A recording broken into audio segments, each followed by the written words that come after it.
আসানসোল লোকসভা কেন্দ্রের জামুরিয়া বিধানসভার অন্তর্গত বাগডিহা শীতপুরের বাগডিহা গ্রাম কাজল গড়াইয়ের বাড়িতে বুধবার রাত 10টা নাগাদ বোমা বিস্ফোরণের ঘটনা ঘটে।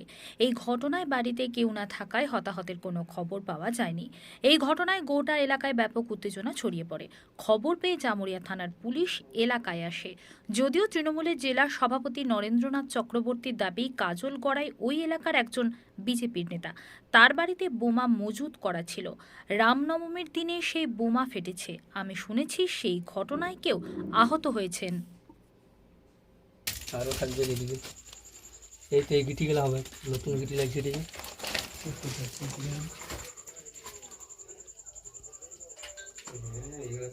এই যে কালো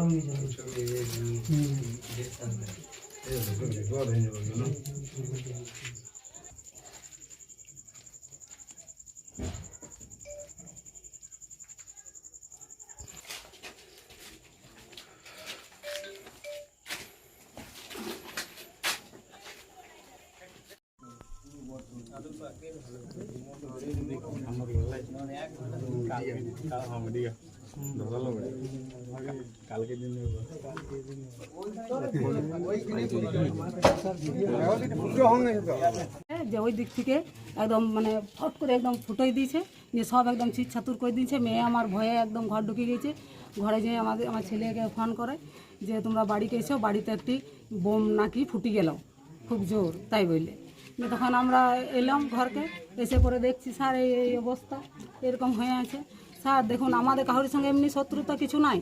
আমাদের দুর্গা ঠাকুর নিয়ে একবার ঝামেলা হয়েছিল এই পাশের বাড়ির সঙ্গে, সেই জন্য ওদের সঙ্গে আমাদের কোথা বা কোনো কথাবার্তা কিছু নাই। ওদের মেয়ে ছেলেরা ইঙ্গিত ঠাট্টা করে, তবুও আমরা চুপ করে থাকি। পার্টিকে জানাই আর করি, দেখো ওরা গাল ঠাট্টা ইয়ে করছে, তো আমরা কিছু বলি না। সেটা বাড়িতে আপনারা ছিলেন? হ্যাঁ, আপনারা বাড়িতে ছিলেন তখন? না তখন আমি ছিলাম না, আমার ওই মেয়ে ছিল।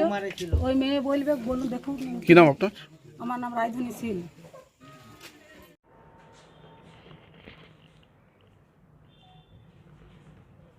দাদা, রামনবমীর সময় সামনে ভোট, বোমা বিস্ফোরণের খবর পাওয়া গেল এই লোকসভা কেন্দ্রে, কি বলবেন? জামুরিয়ার বিধানসভার মধ্যে সিদ্ধপুর বাগডিয়া গ্রামে কাজল গড়াই বিজেপি নেতা, তার বাড়িতে বোমা জমা করে রাখা হয়েছিল। বোম বাঁধতে গিয়ে ওখানে আহত হয়েছেন, বাড়ি উড়ে গেছে। একটা ভয়ানক ব্যাপার। রামনবমীর দিনে এটা অশান্তি করার জন্য, সন্ত্রাস তৈরি করার জন্য একটা পরিকল্পনা ছিল, একটা ষড়যন্ত্র তৈরি হয়েছিল। সেটা ঝুলির থেকে বেড়াল বেরিয়ে পড়েছে। ঘরের ভেতর কি অন্য কেউ করে নাকি? হ্যাঁ, শাক দিয়ে মাছ ঢাকার চেষ্টা।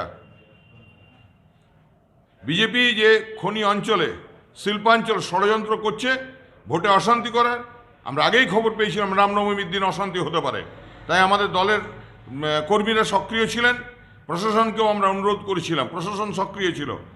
তাই এরা সন্ধ্যেবেলাতে এরা একটা বড় অশান্তি করার চেষ্টা করেছে। তাই এই বোমা বিস্ফোরণ। প্রকৃত যা হওয়া দরকার, ওদেরকে গ্রেপ্তার করতে হবে অবিলম্বে। নির্বাচন কমিশন নির্বাচন কমিশনকে আমরা জানিয়েছি, নির্বাচন কমিশনকে কমপ্লেন করা হয়েছে।